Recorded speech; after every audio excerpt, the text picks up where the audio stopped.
እግዚአብሔር በዚህ ሰዓት በዚህ ቦታ እንድንገኝ ስለፈቀደልን ስሙ ለዘላለም የከበረ የተመሰገነ ይሁን።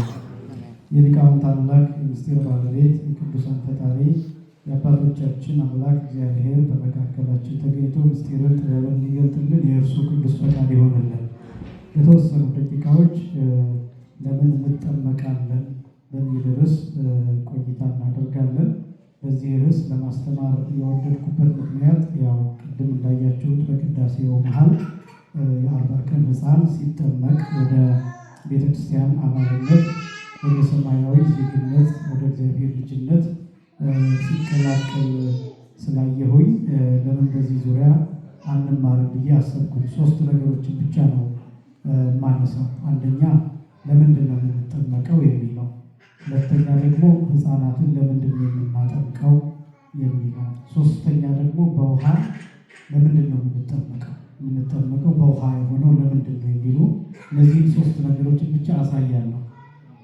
በቤተክርስቲያናችን ስርዓት፣ ትውፊት፣ ቀኖና፣ ዶግማ መሰረት ሰው ለመዳን የሚፈጽማቸው 3 ነገሮች አሉ። አንደኛው ምስጢረ ጥምቀት ነው።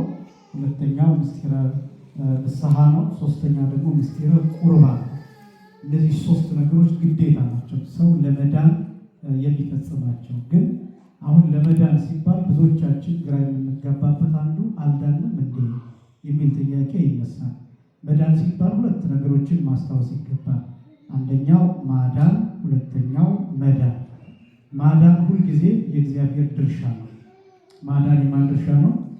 የእግዚአብሔር ድርሻ ነው። ሁልጊዜ የእግዚአብሔር ድርሻ ስለሆነ ተጠናቋል። እግዚአብሔር አድኖ ጨርሷል። ግልጽ ነው አይደለም? እግዚአብሔር አድኖ ጨርሷል። ያ ማለት ክርስቶስ ሞቷል፣ ተሰቅሏል፣ ስጋ ቆርሷል፣ ደም አፍስሷል፣ ተገርፏል። ስጋችንን ለብሶ ተዋህዶ በምድር ላይ ተገልጧል። ማዳኑን አሳይቷል። በአምላክ በኩል በእግዚአብሔር በኩል ያለው ስራ ተጠናቋል። ስለዚህ ይሄን ነው በደንብ ለይቶ ነው። አንዳንድ ሰው አሁን ድነናል አልዳንም የሚል ጥያቄ ሲነሳ እንዴት ሆኖ ምንለው ብዙ ሰው ግራ የሚገባው ይህንን ካለመረዳት ነው። አምላካዊ ስራው ተጠናቋል። ከዛ የሚቀረው ምንድን ነው ከተባለ የእኛ ድርሻ ነው። የእኛ ድርሻ ይቀራል። የእኛ ድርሻ ደግሞ በየጊዜው የሚከናወኑ።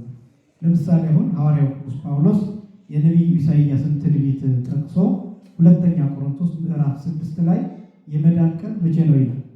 ዛሬ ነው ይላል። ስለዚህ በየቀኑ መዳን ምን ይላል ማለት ነው? ይፈጸማል። ይሄን የሚያሳይ ምክንያቱም ይሄን የመጽሐፍ ክፍል ብናነበው ነገ ብናነበው የመዳን ቀን መቼ ነው ይላል? ዛሬ። ከነገ ወዲያ ብናነበው የመዳን ቀን መቼ ነው? ዛሬ እያለ ይቀጥላል። ስለዚህ መዳን በየጊዜው የሚፈጸም መሆኑን የሚያሳይ ነው። ማዳን ተጠናቋል።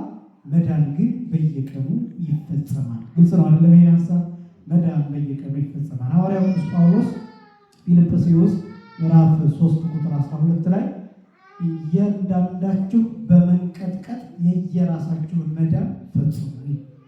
ስለዚህ የየራሳችንን መዳን የምንፈጽምባቸው ቀናት አሉ ማለት ነው። እነዚህ በምንድን ነው የምንፈጽማቸው ካልን በ3 ነገሮች፣ አንደኛ በመጠመቅ፣ ሁለተኛ ንስሐ በመግባት፣ ሶስተኛ በመቁረብ። በእነዚህ ነገሮች በነገራችን ላይ እነዚህን ያልፈጸመ ሰው ቁጥሩ ከክርስቲያን አይደለም፣ ኦርቶዶክሳዊ ተብሎም አይደለም የሚጠራው።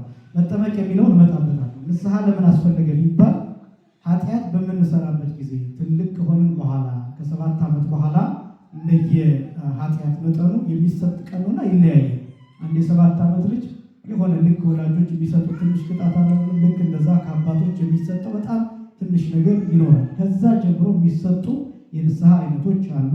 ያንን ማለታችን ነው ምስጢረ ንስሐ። ለምሳሌ ጌታ ራሱ ባስተማረው ትምህርት ንስሐ የማትገቡ ከሆነ ትጠፋላችሁ ብሎ ተናግሯል። ይሄን ቃል አለመፈጸም አይቻልም። ንስሐ የማይገባ ሰው ይጠፋል ብሎ ተናግሯል። እና ስለዚህ ንስሐ የምንገባበት ምክንያት ይሄ ነው። ለመዳን ብለን የምንጠራው ይሄ ነው። አንዱ ለድህነት ከጊዜ አንጻር እንዳላስጨነቃቸው ነው ጠለቅ ማለለው። ከዛ ደግሞ ምስጢረ ቁርባን ቅዱስ ሥጋውን ክቡር ደሙን መቀበል የመጨረሻው መዳን። ይሄ ማለት የክርስቶስን ሥጋና ደም መቀበል ማለት የጌታ አካል መሆን ማለት ነው። የክርስቶስ አካል ሆኖ መሰራት ማለት ነው። ራሱ ጌታስ ምን ብሎ አስተማረ? የዮሐንስ ወንጌል ምዕራፍ 6 ቁጥር 53 ጀምሮ ሥጋዬን የበላ ደሜን የጠጣ የዘላለም ምን አለው? ሕይወት አለው። እርሱ በእኔ ይኖራል፣ እኔም በእርሱ እኖራለሁ። ሥጋዬን የማይበላ ደሜን የማይጠጣ በሌላ አገላለጽ የዘላለም ሕይወት የለውም። ስለዚህ መዳን የሚባለው በምስጢረ ቁርባን ይህንን የሚያሳይ ነው። አሁን ዋናው ርዕሳችን ጥምቀት ስለሆነ ነው ሃይላይት ለመስጠት ያህል ነው። እኛ ግን ጥምቀትን በአጭር ደቂቃ ለምን እንጠመቃለን በሚል ርዕስ ቆይታ እናደርጋለን። የመጀመሪያው ለምንድን ነው የምንጠመቀው ሲባል ክርስቶስን ለመልበስ ነው። እጠይቃለሁኝ፣ ነቃ ብላችሁ ስሙኝ። ጠንከር ያሉ ስለሆነ መያዝም ስለሚገባ ለምን እንጠመቃለን? አንደኛ ክርስቶስን ለመልበስ። ማንን ለመልበስ አልኳችሁ? ክርስቶስን ለመልበስ የመጀመሪያው። አሁን ይህን የምናገረው ለምንድን ነው? ብዙ ወንድሞቻችን በቅንነትም ሊሆን ይችላል በተለያየ ምክንያት እኛ ማጥመቃችን ከምን አይነት አንጻር እንደሆነ ሳይረዱት የሚተቹ ሊኖሩ ይችላሉ ከተለያየ ነገር አንጻር እና እናንተም ደግሞ ይህንን በደንብ አውቃችሁ ተረድታችሁ ለሌሎችም ማስረዳት እንድትችሉ ጭምር ነው። መጽሐፍ ቅዱስ እንዲህ ይላል ክርስቶስን ለመልበስ ቆላስይስ ምዕራፍ 3 ቁጥር 9 ላይ እንዲሁም ገላትያ ምዕራፍ 3 ቁጥር 27 ላይ ከክርስቶስ ጋር አንድ ትሆኑ ዘንድ የተጠመቃችሁ ሁሉ ይላል። እደግመዋለሁ፣ ከክርስቶስ ጋር አንድ ትሆኑ ዘንድ የተጠመቃችሁ ሁሉ ክርስቶስን ለብሳችሁታል ይላል። ማንን ለብሳችሁታል? ክርስቶስን ወይም አዲሱን ሰው ለብሳችሁታል። የትኛውን ሰው? አዲሱ የተጠመቃችሁ ሁሉ ነው የሚለው። የተጠመቃችሁ ሁሉ። ስለዚህ ለምንድን ነው የምትጠመቀው? ለምንድን ነው በ40 ቀን በ80 ቀን የተጠመቀው የተጠመቅሽው ተብለን ብንጠየቅ ምን መልስ? የመጀመሪያው ክርስቶስን መልበስ ነው። ክርስቶስን የለበሰ ሰው ሕይወት አለው፣ ፈውስ አለው፣ መዳን አለው፣ ጤነኛ ነው፣ የዘላለም ሕይወት አለው። ስለዚህ አሮጌውን ሰው ያስወግዳል። አሮጌውን ሰው ማስወገድ ማለት መሰላችሁ? የቀደመውን የኃጢአት ማንነት መተው፣ የመጀመሪያውን አዳም የበደለበትን ሁኔታ እሱን መተው ማለት ነው። ስለዚህ የመጀመሪያው ለምን እንጠመቃለን ለሚለው ክርስቶስን ለመልበስ ነው። ሁለተኛ የጌታ ትእዛዝና ትምህርት ስለሆነ ለምን እንጠመቃለን? አንደኛ ማንን ለመልበስ አልኳችሁ? ክርስቶስን ለመልበስ። ሁለተኛ የምንጠመቀው የራሱ የጌታችን ትእዛዝና ትምህርት ስለሆነ ለምሳሌ የማርቆስ ወንጌል ምዕራፍ 16 ቁጥር 16 ላይ ያመነ የተጠመቀ ምን ይላል?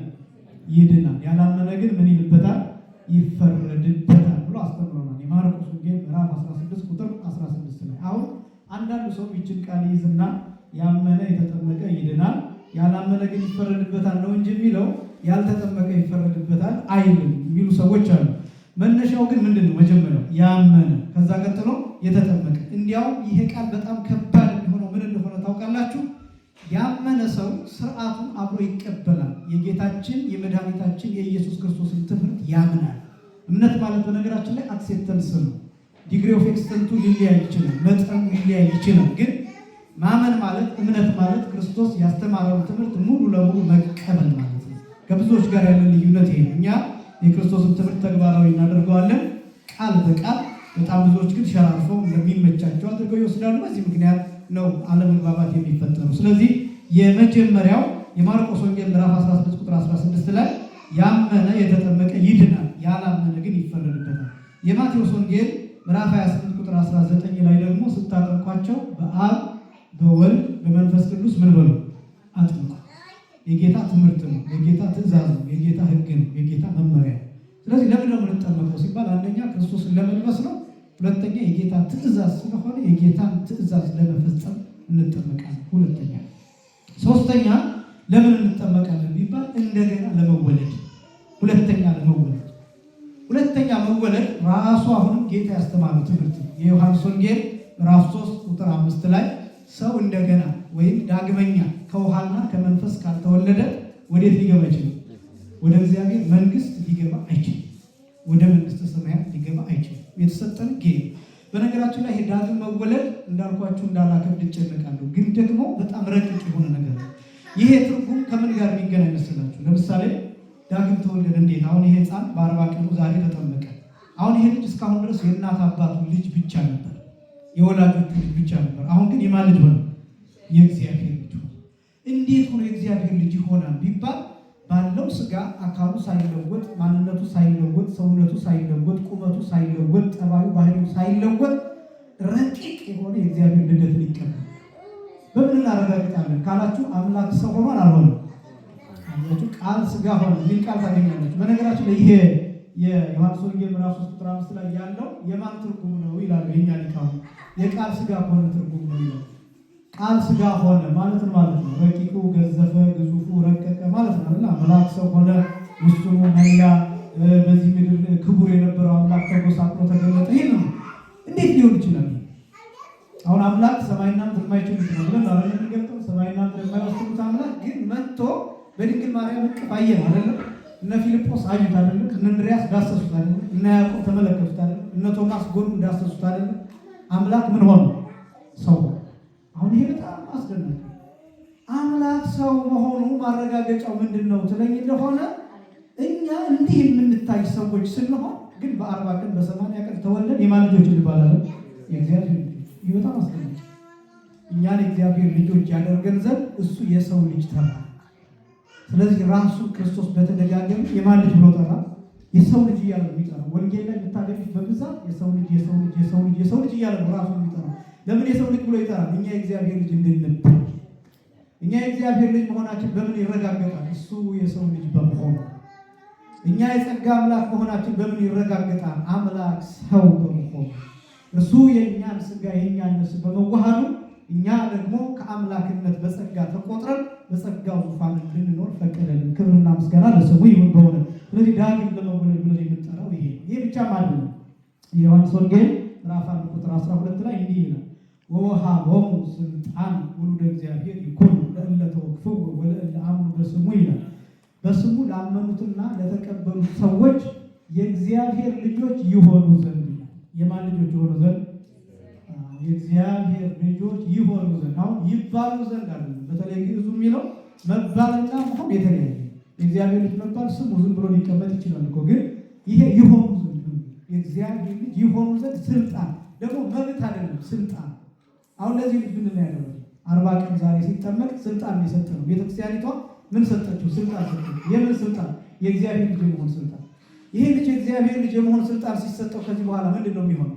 ሰይጣን አይቀርበውም፣ አጋንንት አይቀርቡትም፣ እኩያን መናፍስት አይቀርቡትም። ከአጋንንት ግዛት ወጥቷል። የእግዚአብሔር ልጅ ነው፣ ተወስኗል። ስለዚህ የእግዚአብሔር ጸጋ ብቻ አድሮበት የሚኖር ልጅ ነው። ይህን ስልጣን ቤተክርስቲያን የሚሰጠው ለምን? ወንጌል የሰጠን በስሙ ላመኑት ለተቀበሉት ሰዎች እንመጣበታለን። ሕፃናት ደግሞ ወደሚለው እንመጣለን። የእግዚአብሔር ልጅ እንዲሆን ስልጣን ቤተክርስቲያኒቷ የተቀበለችውን ሰጠችው። ስለዚህ ዳግም መወለድ የሚባለው ይሄ ነው። የዮሐንስ ወንጌል ምዕራፍ 3 ቁጥር 5 ላይ። ሌላው አራተኛ ለስርየተ ኃጢአት። ይሄ ለምን እንጠመቃለን ለሚለው ይሄ ለትልልቅ ሰዎች ነው። ለኃጢአት ስርየት የምንጠመቀው ለምሳሌ ካደጉ በኋላ የኃጢአት መስራት ከተጀመረ በኋላ የሚጠመቁ በተለያየ ምክንያት ዘግይተው ሊሆን ይችላል፣ ከሌላ ሃይማኖት የሚመጡ ሊሆን ይችላል። የሚጠመቁ ከመጠመቃቸው በፊት የተሰራ ማንኛውም ኃጢአት ስርየት የለም። ንስሐ አይገቡም። እየሰማችሁ ነው አይደለም? አዲስ የሚመጡ ለምሳሌ አሁን ከሌላ እስልምና ሊሆን ይችላል፣ ከሌላ ሃይማኖት ሊሆን ይችላል። ኦርቶዶክስ ያልነበሩ መጀመሪያ፣ ከዛ በፊት ሌላ ሃይማኖት የነበሩ ልክ ወደ ኦርቶዶክሳዊነት ሲመጡ ይጠመቃሉ። ሲጠመቁ ግን ከመጠመቃቸው በፊት ትምህርት ብቻ ይሰጣቸዋል እንጂ ንስሐ አይገቡም። ከዚህ በፊት እንዲህ አይነት ኃጢአት ሰርተሃል፣ ስለዚህ ንስሐ መግባት አለብህ አይባልም። እሱ መጥቶ ምንድን ነው የሚሆነው? ጥምቀቱን ትምህርቱን ከተማረ በኋላ ሲያምን ይጠመቃል። ልክ ሲጠመቅ ከዚያ በፊት የነበረው ኃጢአት ይሰረይለታል። ጸሎት ለሃይማኖት ላይ ላስታውሳችሁ፣ የዘወትር ጸሎት ላይ ወደ አምን በአሐቲ ጠምቀን ለስርየተ ኃጢአት ምን ትዝ ይላችኋል? ኃጢአት በሚሰረይባት በአንዲት ጥምቀት እናምናለን። ምን በሚሰረይባት? ኃጢአት በሚሰረይባት ነው። ስለዚህ ስርየተ ኃጢአት የሚባለው የሚጠመቅ ሰው ከዚያ በፊት የነበረው ኃጢአት ይሰረይለታል። አንደኛው እሱ። ሁለተኛው እሱ ደግሞ ስርየተ ኃጢአት የሚባለው ሕፃናት በ40 ቀን በ80 ቀን በ50 ቀን ሊሆን ይችላል፣ በ1 ዓመት በ2 ዓመት ሊሆን ይችላል። በተለያየ ምክንያት ዘግይተው የሚጠመቁ ሕፃናት ስርየተ ኃጢአት ተብሎ የሚነገረው ምንድን ነው? ከቁራኝነት መላቀቅ ይባላል። አስቀድሜ የገለጥኩት ከሰይጣን ክፉ መንፈስ ይርቃሉ፣ ይለያሉ። ለምን? የመንፈስ ቅዱስ ጸጋ ስለሚያድርባቸው ስለሚጠብቃቸው፣ በዚህ ምክንያት ስርየተ ኃጢአት ይደረግላቸዋል። ኃጢአት የሚያሰራ ነገር እንዳያደርባቸው ይጠበቃሉ፣ ይከለላሉ። ይህንን ምስጢር የሚያሳይ ነው። ስለዚህ አራተኛ ለስርየተ ኃጢአት ከቁራኝነት መላቀቅ እንዳላሰፋ ነው። አምስተኛ ለምን እንጠመቃለን? ጌታን በመከራው የምንመስልበት ስለሆነ። ጥምቀት እንደዛ ነው ምስጢሩ። አነባለሁኝ። ጌታን በመከራው የምንመስልበት ስለሆነ ይህንን ቅዱስ ጳውሎስ ሮሜ ምዕራፍ 6 ከቁጥር 3 ጀምሮ ሲመለከቱ ቁልጭ ያለ ቃል ያስቀምጣል። የምንጠመቅ ሁላችን ከክርስቶስ ጋር በሞቱ እንተባበራለን ይልና በጥምቀት ከእርሱ ጋር እንቀበራለን። ከዛስ ሞቱን በሚመስል ትንሣኤ ሞቱን በሚመስል ሞት ከተባበርን ትንሣኤውን በሚመስል ትንሣኤ ምን እንላለን? እንተባበራለን ይላል ቅዱስ ጳውሎስ። ለምሳሌ አሁን አይታችሁ እንደሆነ ክቡር አባታችን ሲያጠምቁ እዚህ ጋር የማጥመቂያ ገንዳ ነበር። ከዛ ሕፃኑን ገንዳ ውስጥ 3 ጊዜ ብቅ ጥልቅ ሲያደርጉት ነበር። ይሄ ምንን የሚያሳይ ነው ቢባል የመጀመሪያው መሞትን ያሳያል። ከዛ ቀጥሎ ያለው መቀበርን ያሳያል። ከዛ ቀጥሎ ያለው በመቃብር መቆየትን ያሳያል። ከዚያ መነሳትስ ምንን ያሳያል ቢባል ትንሣኤን ያሳያል። ይህን ምስጢር የሚያሳይ በጣም የእግዚአብሔር ስራ አስደናቂ ምን እንደሆነ ታውቃላችሁ? እኔና እናንተ ተራ በሚመስለን ገንዳ ላይ ባለ በተቀደሰ ጸሎት በተደረገበት ውሃ ከሞቱ ጋር እንደ ሞትን ይቆጥርልናል። መከራውን እንደተቀበልን ይቆጥርልናል። አብረነው እንደተቀበልን ይቆጥርልናል። ከዛ ትንሣኤ ከእርሱ ጋር ይሰጠናል። አይገርም? እንግዲህ በጣም አስደናቂ መጽሐፍ ቅዱስ ነው የሚናገረው። እኛ ወደዚች ወደ ገንዳዋ ልጅ ውርድ ያለባት ቦታ ከክርስቶስ ጋር የሞትንበት ነው ይቆጠራል። ሙታን ነው የሚለው። ልክ ወደ ገንዳው ወደ ውሃው የወረድክበት ሰዓት ከኔ ጋር እንደሞት ቆጥሬልሃለሁ። ከዛስ ደግሞ ከኔ ጋር እንደተቀበልክ ቆጥሬልሃለሁ። ስለዚህ ምንድነው የምትሰጠኝ? ከኔ ጋር ትነሳለህ ነው ጌታ የሰጠው ጸጋ። ከኔ ጋር ትነሳለህ። በጣም አስደናቂ ነው። ይሄ በእውነት መግለጽ በጣም ይከብዳል። እግዚአብሔር የሰጠን ጸጋ ይሄ ነው እና ከእርሱ ጋር እንድንተባበር የምንጠመቅበት ምክንያት ይሄ ምስጢር ለማግኘት ነው። 5ኛ 6ኛ ለምን እንጠመቃለን ቢባል የቤተክርስቲያን አባል ለመሆን። የቤተክርስቲያን አባል ለመሆን ማለት ከቤተክርስቲያኒቱ የሚሰጠው ማንኛውም የተቀደሰ ነገር ለማግኘት ስጋውን ደግሞ ለመቀበል እነዚህ የመሳሰሉትን ነገር ለማግኘት እዚህ መቆም አለ። የግድ እዚህ ሆኖ ለማስቀደስ የቤተክርስቲያን አባል መሆን አይጠበቅም። በነገራችን አይከለክልም። በቤተክርስቲያን ማያምን ሰው ለምሳሌ ሙስሊሞች መጥተው ወንድሞቻችን እህቶቻችን መጥተው የእናንተ ቅዳሴ መካፈል እንፈልጋለን ቢሉ ማስቀደስ ይችላሉ። አይከለከሉም። የሚከለከሉት መቁረብ ብቻ ነው። ስጋውን ደግሞ መቀበል እሱን ይከለከላሉ። ምክንያቱም ማመን አለባቸው፣ መጠመቅ አለባቸው። ስጋው ደግሞ ምን እንደሆነ ማወቅና መረዳት አለባቸው። ከዛ በኋላ ወደ ቅዱስ ስጋውና ወደ ክቡር መቅረብ ይችላል። ከዛ ውጭ ግን ማንኛውም ሰው ወደ ቤተክርስቲያን ቢመጣ አይከለከልም። እንዲያውም እንዲመጣ፣ እንዲያይ፣ እንዲረዳ፣ እንዲያውቅ እሱን ማድረግ ይገባል። በተቻለ መጠን ጤነኛ በሆነ መንገድ ቤተክርስቲያን መግለጥ ይገባል። አሁን ይሄ በቁጣ አይደለም፣ በትችት አይደለም፣ ሰዎችን በማስቆጣት በማበሳጨት የሌሎችን ሃይማኖት በመንቀፍም አይደለም። ግን ማንም ሰው የየራሱን ሃይማኖት ክብር ባለው መልኩ መግለጥ ያንን ሰው አክብሮ የኛ ቤተክርስቲያን እንዲህ ናት፣ ሃይማኖታችን እንዲህ ነው፣ ስርዓታችን እንዲህ ነው ብሎ መግለጥ ይገባል እንጂ አሁን የኛ ትልቁ ችግር ይሄ መቆጣት፣ ገሌ እንዲህ ብሎ መሳደብ፣ መናፍቅ ብሎ መሳደብ፣ እነዚህ ነገሮች ሁሉ ትክክል አይደለም። አግባብ ባለው ስርዓት ባለው መንገድ ማስረዳት ነው። ይህንን በደንብ ማወቅ ይገባል። ስለዚህ የቤተክርስቲያን አባል ለመሆን እንጠመቃለን። የቤተክርስቲያን አባል ስንሆን ምን እየሆንን ነው? የክርስቶስ አካል እንሆናለን። ክርስቶስ ራሳችን ይሆናል፣ ጭንቅላታችን ይሆናል። ልክ እንደ ሴንትራል ነርቨስ ሲስተም ማለት ነው። በሳይንስ ትምህርት እንደምታውቁት ሞተር ኒውሮን፣ ሴንሰር ኒውሮን የሚባሉ አካላት አሉ አይደለም? አእምሯችን በሴንሰር ኒውሮን አማካኝነት መልዕክት ተቀብሎ በሞተር ኒውሮን አማካኝነት አክሽን ይሰጣል። ስለዚህ መሀል ላይ ሁሉን ነገር ሪጉሌት የሚያደርግ የሚቆጣጠረው ሴንትራል ነርቨስ ሲስተም ይባላል። ክርስቶስ ማለት እሱ። አሁን የቤተክርስቲያን ራስ እየተባለ ክርስቶስ ሲገለጥ ይሄ ራስ ቅል ማለታችን አይደለም። የሴንትራል ነርቨስ ሲስተም የካህናትን ጸሎት ይሰማል፣ የቅዱሳንን ጸሎት ይሰማል። ከዛ ውሳኔ ይሰጣል፣ ውሳኔ ያስተላልፋል። ምክንያቱም ክርስቶስ ዳኛ ነው፣ ፈራጅ ነው፣ አምላክ ነው ብለን የምንገልጥበት አንዱ አገላለጥ ይሄ ቤተክርስቲያን ራስ። እኛ አባል ስንሆን ምን እንሆናለን? ከአካል እንደ አንዱ የእጅ ጣት ሊሆን ይችላል፣ የእግር ጣት ሊሆን ይችላል። እግዚአብሔር ባወቀ አንድ ቦታ ብልት ሆነን የቤተክርስቲያኒቱ አባል ተብለን የምንጠመቀው ለዚህ ነው። ሌላው ለምን እንጠመቃለን? ጸጋን ለመቀበል። በጣም ደግሞ ወሳኝነቱ ይሄ።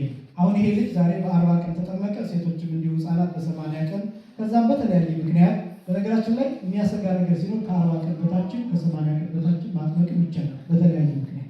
ምክንያቱም ፍትሐ ነገሥቱ እንደዛ ስላስቀመጠ ስርዓታችን የግድ 40 ቀን 80 ቀን የሚሆነው ጥሩ ነው ቀኑ ቢጠበቅ። ግን ለምሳሌ የሚያሰጋ ነገር ወደ ጠሪቱ ክፍል ህፃናቱ እግዚአብሔር ይጠብቅልንና ግን የሚያሰጋ ደግሞ የሚያሰጋ ህመም ሲይዘው 20 ቀን ሊሆን ይችላል፣ 10 ቀን ሊሆን ይችላል፣ ይጠመቅ። ከዛ ደግሞ እንዲሁ በተለያየ ምክንያት ቢያልፍም እንኳን እሱም ደግሞ እንደ ምክንያቱ ወላጁ ተጠያቂ የሚሆንበት አጋጣሚ ሊሆን ይችላል። ግን የዚህ ሀገር ሁኔታ ስለሚታወቅ እሱ ችግር የለም። ስለዚህ ከ40 ቀን በታችን የሚጠመቅበት አጋጣሚ አጋጣሚ ያለ ይሄ ልጅ በ40 ቀኑ ወይም ከዛ በላይ በሆነ ቀን ወይም ከዛ ባነሰ ቀን ተጠመቀ፣ ጸጋ ተቀበለ። ምን አይነት ጸጋ ነው የሚቀበለው? አሁን ይሄ ልጅ ዲያቆን የመሆን ጸጋ ሊሆን ይችላል፣ ሰባኪ የመሆን ጸጋ ሊሆን ይችላል፣ ዘማሪ የመሆን ጸጋ ሊሆን ይችላል፣ መጽሐፍትን የመተርጎም ጸጋ ሊሆን ይችላል፣ ሰዎችን የማስተባበር ጸጋ ሊሆን ይችላል፣ የመታዘዝ ጸጋ ሊሆን ይችላል፣ ቤተክርስቲያን የመተግበር ጸጋ ሊሆን ይችላል። ብዙ አይነት ጸጋ ነው። ያን ጸጋ የሚቀበለው ዛሬ ነው። ያ ጸጋ የተሰጠው ዛሬ ነው። ለምን? ይሄ ልጅ መንፈስ ቅዱስ ያድርበታል። መንፈስ ቅዱስ ሲያድር ደግሞ ዝም ብሎ አይደለም መንፈስ ቅዱስ ድር የሚለው ይዞ ነው የሚመጣው መንፈስ ቅዱስ። ምክንያቱም እሳት ነው መንፈስ ቅዱስ የሚቀጣጠል ነው። ለዚህ ነው መንፈስ ቅዱስ በእሳት እየተመሰለ የሚነገረው። ለዚህ ነው ለምሳሌ አንድ ሰዓት አንድ ጧፍ አምጥቼ እዚህ ጋር ባበራ ሁላችሁም ሻማ ይዛችሁ ወይም ጧፍ ይዛችሁ መታችሁ ብታበሩ እኔ ያስኩት እሳት ይጎላል አይጎልም? ጧፉ ሲያልቅ ብቻ ነው እሳቱ የሚጠፋው። ከዛ ውጭ እናንተ ስለለኮሳችሁ ምንም የሚፈጠር ነገር የለም። እሳቱ አይጎልም። መንፈስ ቅዱስ ማለት እንደሱ ነው።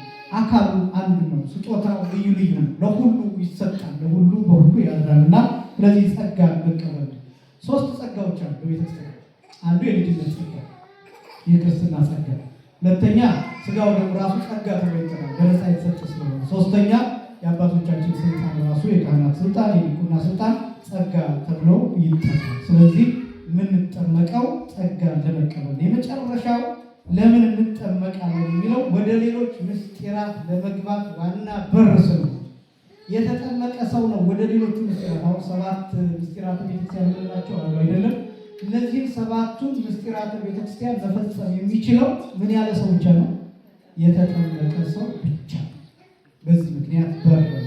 በፍጥነት ደግሞና ወደሚቀጥለው ለምን እንጠመቃለን? አንደኛ ክርስቶስን ለመልበስ፣ ሁለተኛ የጌታ ትእዛዝና ትምህርት ስለሆነ፣ ሶስተኛ ዳግመኛ ለመወለድ፣ አራተኛ ስርየተ ኃጢአት ወይም የኃጢአት ስርየት እንድናገኝ፣ አምስተኛ ጌታን በመከራ የምንመስልበት ስለሆነ፣ ስድስተኛ የቤተ ክርስቲያን አባል ለመሆን፣ ሰባተኛ ጸጋን ለመቀበል፣ ስምንተኛ ወደ ሌሎች ምስጢራት ለመግባት በር ስለሆነ። ስለዚህ በዚህ ምክንያት እንጠመቃለን። በሰፊው በጥቂቱ ለምን ህፃናት እናጠምቃለን? ህፃናትን የምናጠምቀው ለምንድን ነው? የመጀመሪያው ህፃናትን የምናጠምቅበት ምክንያት እኛ በሃይማኖታችን ስለምንተማመን።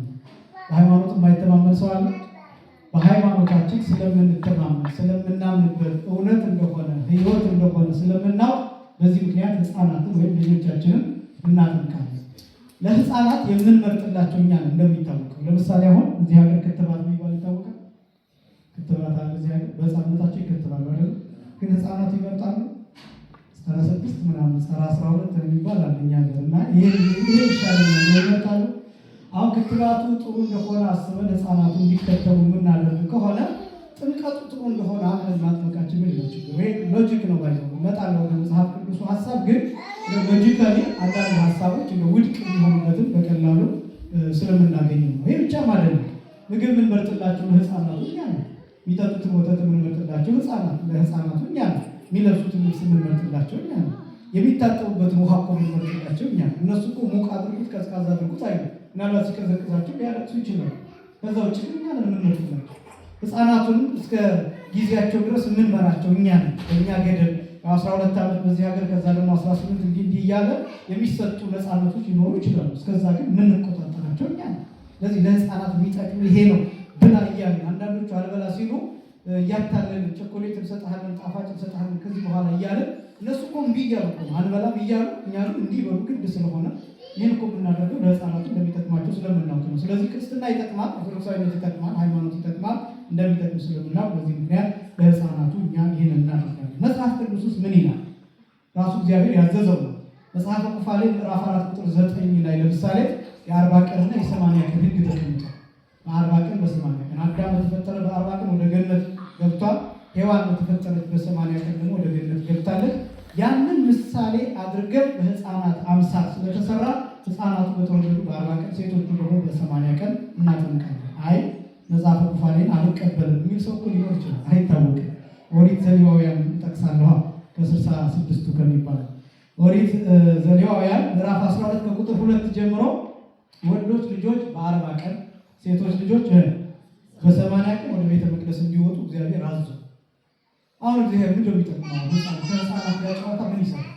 አይ ይሄ የብሉይ ኪዳን ነው የሚል ሰው ካለ እግዚአብሔር በብሉይ ኪዳንና በሐዲስ ኪዳን ይለያያሉ። እግዚአብሔር ያን ጊዜ ገና አልበሰለም ነበር፣ ሁለቱ ሰው ገና አልተረዳም ነበር፣ ያላወቅም ነበር።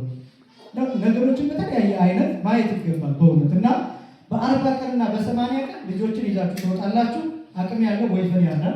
ከዛ ደግሞ አቅም የሌለው በግ ወይ ፍየል ያርዳል። አቅም የሌለው ግን ከሜዳ እነዚህ ድንቢጥ የሚባሉ ርግብና ዋኖስ የሚባሉትን እነሱን ከሜዳ አጥምዶ ወይም በ2 ሳንቲም ምናምን በዘመኑ ባለው ገዝቶ አምጥቶ መስዋዕት አድርጎ ያቀርባል ለሕፃናቱ። ጌታ ራሱ ይህንን ፈጽሞታል። ለምሳሌ ሉቃስ ወንጌል ምዕራፍ 2 ላይ ከቁጥር 33 ጀምሮ ብትመለከቱ 40 ቀን ሲሆናት እመቤታችን በወለደችው በ40 ቀን ጌታን ይዛ ወደ ቤተ መቅደስ ሄዳለች። እንደ ሕጉ ምን ቤት ነኝ ያው ጌታ በ40 ቀን የ40 ቀን ሕፃን ወደ ቤተ መቅደሱ ከሄደ አይ ሕፃናት ስለሆነ የ40 ቀን የ80 ቀን አያስፈልግም ብዬ ምቀኝሩ እንዴ?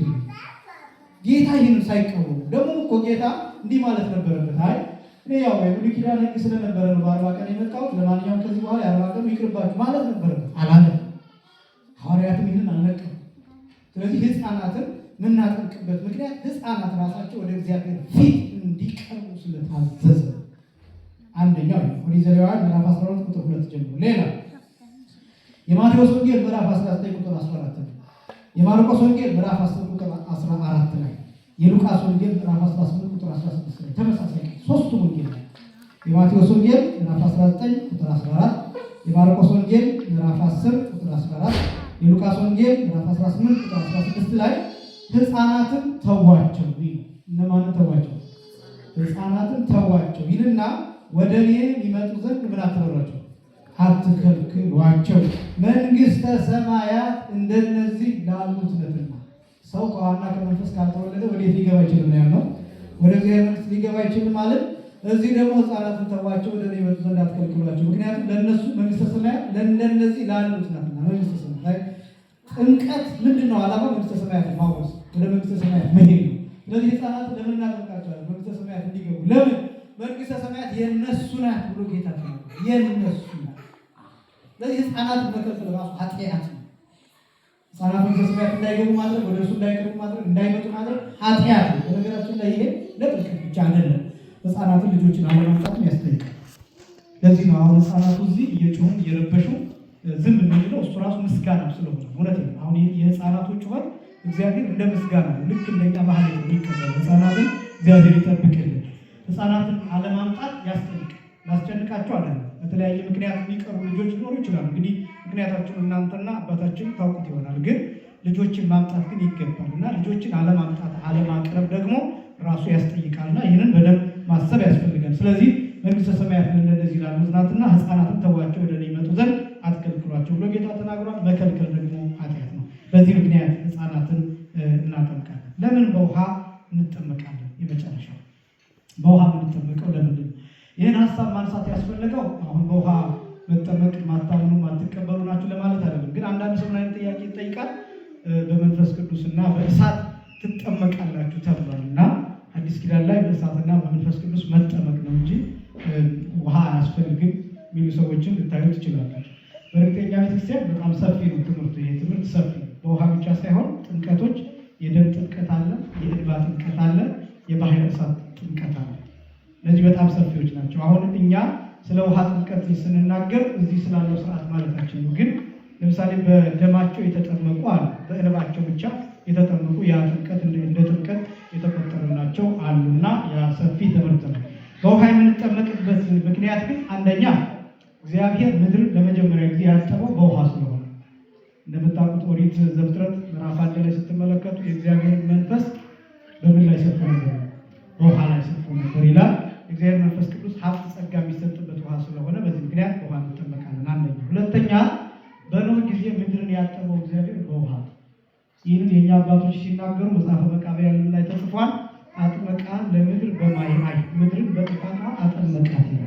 ስለዚህ ይሄ ጥምቀት ቅድስና መለየት ተብሎ ስለሚተረጎም በዚህ ምክንያት በውሃ እንጠመቃለን። ይሄ ብቻም አይደለም። ሙሴ እስራኤልን በሚመራበት ጊዜ በባህር መካከል የተሻገሩት እንደ ጥምቀት ተቆጥሮላቸዋል። ቅዱስ ጳውሎስ አንደኛ ቆሮንቶስ ምዕራፍ 10 ቁጥር 1 ጀምሮ አጥመቆሙ ሙሴ በባህር በደመና ሙሴ በባህርና በደመና አጠመቃቸው ብሎ ያ እንደ ጥምቀት ተቆጥሯል። እንደ ጥምቀት ተቆጥሯል። ለምን መሰላችሁ? ባህሩ ከተሻገሩ በኋላ እስራኤላውያን ከእግዚአብሔር ጋር ይገናኛሉ፣ ታቦት ይቀበላሉ፣ መስዋዕት ይሰዋሉ፣ ሕግ ይቀበላሉ። አስቀድሞ ግን መጠመቅ አለባቸው። አያችሁ ቅደም ተከተሉ። አስቀድሞ መጠመቅ አለ። ከተጠመቁ በኋላ ወደ ሲና ተራራ ይሄዳሉ። ይሄኛው አሁን ባህሩን መሻገር ስርዓት የሚሆነው ወደ ሲና ተራራ ከመሄዳቸው በፊት ነው። ለጥምቀት ማለት መለየት፣ መብቃት፣ መቀደስ፣ መንጻት ማለት ነውና በባህር ተጠምቀዋል። ይሄ ብቻ ማለት ነው። መጽሐፈ ኢያሱ ምዕራፍ 3 ቁጥር 12 ጀምሮ ብትመለከቱ እየጨረስኩኝ ነው አሰልቹ። መጽሐፈ ኢያሱ ምዕራፍ 3 ቁጥር 12 ጀምሮ ብትመለከቱ ወደ ምድረ ርስት ወደ ኢያሪኮ ሲገቡ እስራኤላውያን ተጠምቀው በዮርዳኖስ ተጠምቀው የገቡት። ካህናቱ ሄደው እግራቸው ልክ ሲያርፍበት ውሃው ይቆማል። ከዛ እስራኤላውያን በቆመው ባህር መካከል በደረቁ ይሻገራሉ። ነገር ግን ካህናቱ ወክለው ዮርዳኖስ ላይ እግራቸው ይጠመቃል። ከዛ እስራኤላውያን በካህናቱ በኩል እንደተጠመቁ ሆነው ወደ ምድረ ርስት ይገባሉ። ይህ ምሳሌ። ከዛ ደግሞ እዚሁ ቦታ ራሱ ጌታችን መድኃኒታችን ኢየሱስ ክርስቶስ በውሃ ተጠመቀ። በምን ተጠመቀ? በውሃ። ስለዚህ በውሃ እንጠመቃለን። ከዛ ቀጥሎስ ደግሞ ያደረገው ምንድን ነው? ሐዋርያትን ራሱ በውሃ አጥምቋቸዋል። በውሃ አጥምቋቸዋል። የዮሐንስ ወንጌል ምዕራፍ 13 ላይ ተንበርክኮ እግራቸውን አጥቧቸዋል። በውሃ ነው ያጠባቸው። እና ጥምቀት እንደሆነ በምን እናረጋግጣለን ካላችሁ ጴጥሮስ አንተ አታጥበኝም ብሎ ሲከራከር ጌታ ምንድን ነው ያለው? እኔ ካላጠብኩ ከእኔ ጋር እድል ፈንታ የለህም ነው። አያችሁ ጥምቀት እንደሆነ። ከዛ እስከ ጥምቀት በኋላ ስጋውን ደግሞ ይሰጣቸዋል። አያችሁ ከጥምቀት በኋላ ስጋውን ደግሞ መቀበል እንደሚገባ ቤተክርስቲያኒቱ የምታስተምረው ስርዓት ማለት ነው።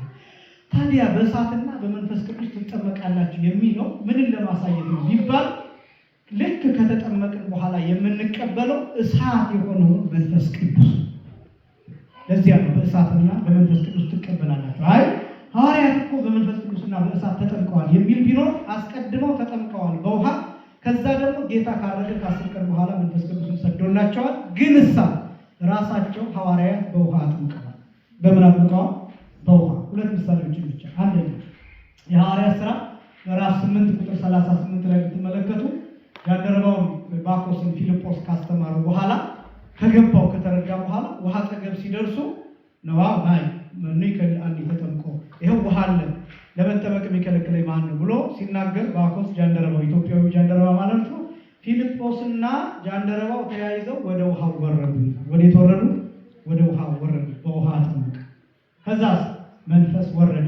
መንፈስ ሲወርድ ምንድነው ያደረገው? ፊልጶስን ነጥቆ ወሰደው። ከዛ በኋላ ኢትዮጵያዊ ጃንደረባ ደግሞ ደስ እያለው ወደ አገሩ እንዲመለስ አደረገ ከጥምቀቱ በኋላ። ሌላስ ቦታ ብትመለከቱ የሐዋርያት ሥራ ምዕራፍ 10 ላይ ቅዱስ ጴጥሮስ ቆርኔሌዎስን ያጠመቀው ከነ ቤተሰቡ ጋር በውሃ በምንድን ነው? በውሃ መንፈስ ቅዱስን ከተቀበሉ በኋላ። ስለዚህ ውሃ የተቀደሰ ሆኖ ከተጠመቅንበት በኋላ መንፈስ ቅዱስ ያድርብናል። ያ ነው እሳትና መንፈስ ቅዱስ ተብሎ የተጠራው። የመጨረሻ የዮሐንስ ወንጌል ምዕራፍ 19 ቁጥር 34 ላይ ክርስቶስ ጎኑን ሲወጋ ምንና ምን የፈለገው? ከጎኑ ደምና ውሃ። ደሙን ለመንጻት እንጠቀምበታለን፣ ውሃውን ደግሞ ለጥምቀት እንጠቀምበታለን። ከጎኑ መጀመሪያ አዳም ሲፈጠር የመጀመሪያው አዳም ከተፈጠረ በኋላ ከጎኑ ማን ተገኝታለች? ሔዋን ተገኝታለች። ሁለተኛው አዳም ክርስቶስ ደግሞ በመስቀል ከጎኑ ደምና ውሃ ሲያፈልቅ ሁለተኛዋ ሔዋንን ቤተክርስቲያንን እኛን ከጎኑ ወልዶናል። ከጉድጓዱ ተገኝተናል። ከዚያ ጉድጓድ ለመገኘት ወደዚያ ጎን ጉድጓድ ለመሄድ የለንጊኖስ ጦር ወደ ተሰካበት ጉድጓድ ደምና ውሃ ወደፈለቀበት ምንጭ ወደዚያ ለመሄድ መጠመቅ ይፈልጋል። ለዚህ ነው ከያዕቆብ አንተ ትበልጣለህ ያለችው ሳምራዊቷ ትዝ ይላችኋል። ሳምራዊቷ ሴት ጌታ ውሃ ጠጭኝ እያለ ሲጠይቃት አንተ ከያዕቆብ ትበልጣለህ ወይ? ይህን እኮ ጉድጓድ ያዕቆብ ነው የሰጠን እያለች ትናገር ነበር። ጌታ ደግሞ እኔ የምሰጠውን ውሃ የሚጠጣ ለዘላለም አይጠማም ይላት ነበር። የያዕቆብ ጉድጓድ ያልፋል፣ ይጠፋል። የጌታ ጉድጓድ ዘላለማዊ ነው። ሁላችን እየተወለድንበት እንኖራለን። የምንጠመቀው ለዚህ ነው። አንደኛ የምንጠመቅበት ምክንያት፣ ሁለተኛ ሕፃናትን የምናጠምቅበት ምክንያት፣ ሶስተኛ ደግሞ ውሃ የምንጠመቅበት ምክንያት ይሄ ነው። የተጠመቁትን እግዚአብሔር በጥምቀታቸው በሃይማኖታቸው ያጽናል። እኛንም እስከ መጨረሻው በተዋህዶ ሃይማኖት ያጽናል። ወደዚህ ቤተክርስቲያን የሚቀላቀሉትን ሁሉ እግዚአብሔር በፍጹም ጤንነት በፍጹም ጸጋ ይጠብቀናል። ያስተማረን የአባቶቻችን አምላክ እግዚአብሔር ይክበር ይመስገን። ወስብሐት ለእግዚአብሔር።